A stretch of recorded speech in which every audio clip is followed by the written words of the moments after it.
invitations to this. On March 15th, Cornyn requested a fax and asked it to me. Emailed Cruises and Thornberrys. I did get a response from Thornberry, and it said, "We will respond to your invitation by letter." Never came. Yeah, never came. Yeah. So we have them present right here. Thanks to Kate for her painting, and Lori McSpadden did the heads. And so we have brought them here whether they wanted to be here or not. Who are you, Carol? Now, Who are you? Yeah, introduce yourself, you know. I'm Carol McDaniel, Indivisible Emerald.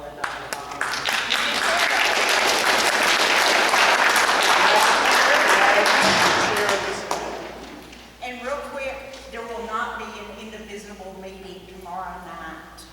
Several people have asked, and we're not going to do that tomorrow night. Well, we've got the March for Science on Saturday. This tonight, March for Science on Saturday, and then we'll meet again next week, okay?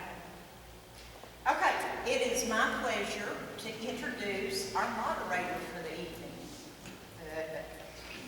I have known him since the, early 80s, mid-80s. And even though we were in really adversarial roles, I have always totally respected his knowledge, his obvious compassion, and his dedication to his clients and to his causes and beliefs. I want y'all to know he traveled from Taos to be here tonight to help us out with this. He is also a well-known statewide civil rights activist. Constitutional, criminal defense, Innocence Project attorney, and the man who broke the 287 case. And I am very pleased to say he is also one of my friends, Jeff Walker.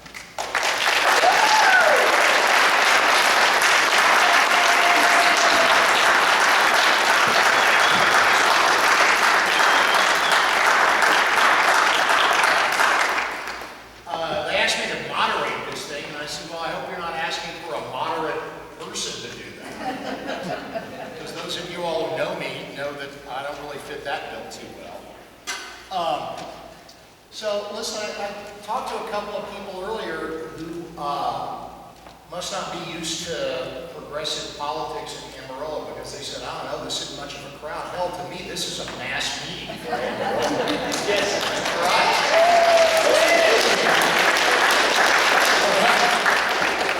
This matters a lot. It's also proof that, you know, maybe we got to get a smaller venue next time. Okay. Anyway, I tell you what we want to do tonight is something that has not happened in the Texas Panhandle for a long time, and that's engage in real politics. When I mean real politics, I mean, you know, where the people express what they wonder about and care about to politicians. And then the politicians respond to them. We don't do that in Amarillo anymore. We haven't done it for a long time. Many of you all had the misfortune of going to one of Representative Thornberry's town hall meetings here. Okay. Well, he has a meeting, but they screen everybody before they get there, and you have to write your questions down. If they don't like them, they don't answer them. It's kind of like, I mean, it's a town hall meeting like a Teamsters meeting is a union democracy exercise. That's about how it works. What we don't have, and what we haven't been able to have until now, is this, where people really give a damn about what's going on, feel like they can influence what's going on. Now, it's kind of sad that we don't have anybody. I mean, did you all really think any of these people were going to come to an actual meeting where they might have to answer questions? No. But they should. Because what's happening here, and I just want to put in a little context. You know, if I have to hear the words or the phrase one more time about how the Trump presidency is historic, I think I'm really going to get sick. Although the truth is, it is very historic. In a totally horrible, frightening way. Okay? Because what's happened here is something totally new. I mean, we've had bad presidents and dumb presidents, and many of them in our own lifetimes, for those of us that are a little older. And we've had really bad policy promoting presidents. But we've never had all three of those things all at once in the form of a guy that can't form a complete sentence either. That's the way it is. This guy takes office and immediately rolls back what has been worked for years and years and decades, for a long time in this country. Environmental protections, immigration, public education, stuff that we've all taken for granted. And I think the result is that if we were in a healthy democracy, these people would be worried. And they would know that they need to be talking to their constituents who are worried about what's going on in D.C. My God, I don't know about you all, I'm fatigued just trying to figure out what this guy's doing. I'm still upset about the environment, but that's ancient history. That was 3 weeks ago when he destroyed the EPA thing. 3 weeks. Since then, what have we done? We're marching into war in 3 places. More revelations come out every day about the Russian connection with this presidency. And the point I'm making here, I'm not trying to lead an anti-Trump rally, although I wouldn't mind. What I'm telling you is, these guys need to be on point for this. And they need to be answering the kind of legitimate questions that any thinking person right here in Amarillo, in their district and their state, would have over what's going on. What they've chosen to do is exactly the opposite. They were invited in a very formal way, in a very direct way, and not a single one of them, and not even Thornberry, who I understand is even in town, I mean, it is the recess for them, chose to respond or come. So here's the thing. What we want to do is figure out what you guys, what we really think. This isn't going to be a top-down meeting at all. What we want to know is what questions they should be answering from the people that showed up for this incredible, great exercise in real democracy. And we're going to get it across to them. Now, I don't know if they're going to answer. Probably not. But they're going to damn sure know that we were here and that we want answers.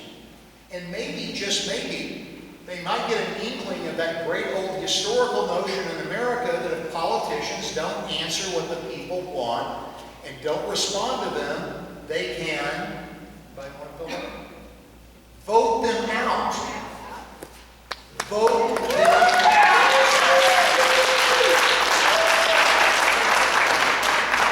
So let's do some real politics and really talk about what's happening. Here's how we want to do it. There's no thought. It's kind of good that the meeting isn't huge because, we were thinking, oh my God, how is everybody going to get to talk? I don't know. But now I think we're going to be able to just have a really good free-for-all and good discussion. I have been given the really crappy task. It's a great task to get up here. Look, I'm sorry I'm way up here and we got this meeting down there. But Carol told me I had to do this. I said, can I just go down there? Because this is really, talk about authoritarian feeling. Okay? Not my kind of vibe up here. She said no, because there's a camera or something. So anyway, that's why I'm doing this. I just want you to know it's not really my favorite position. The last time I was in this auditorium was when I went to high school, junior high school here. And all I remember is they had like an assembly at the end of the year in the 9th grade. It was the happiest moment of my life. Until that point. So, it's kind of a happy place, but only for the wrong reasons. So here's what we want to do. We had thought about breaking this up in a pretty structured way. And I still think we ought to do that and deal with some topics, and then there'll be plenty of time left for people who have other questions. We have a microphone over there, and the idea is, ask the questions to these people, and because of the incredible work of Anand, can you stand up, please? Right over here, who actually compiled all of the non-statements, thank you, that have been made by our esteemed elected officials. I have been given the job of pretending to be them and at least saying exactly what they said. Now, we're not going to ad-lib on that. These are the exact words of these politicians on issues like health care, Trump care, which I don't really consider to be the same thing, and a lot of other issues we want to talk about. So here's the idea. Let's talk about health care so that you all can ask the questions that we can then transmit to these people, exercise our First Amendment right to petition for redress of grievances and make them listen to us. Let's talk about immigration. Let's talk about Planned Parenthood. Let's talk about the military situation with Syria, North Korea, Afghanistan, the Russian connection, maybe the environment. I mean, because of this presidency, I think I've got about 85 issues here we can talk about. But I just hit the high points, the stuff that affects most of us. So let's talk about Obamacare, and I will do my best to pretend I'm these guys and answer what their position is. So let's start with that. Anybody have any questions about health care that we want to ultimately address to these people? Come on down.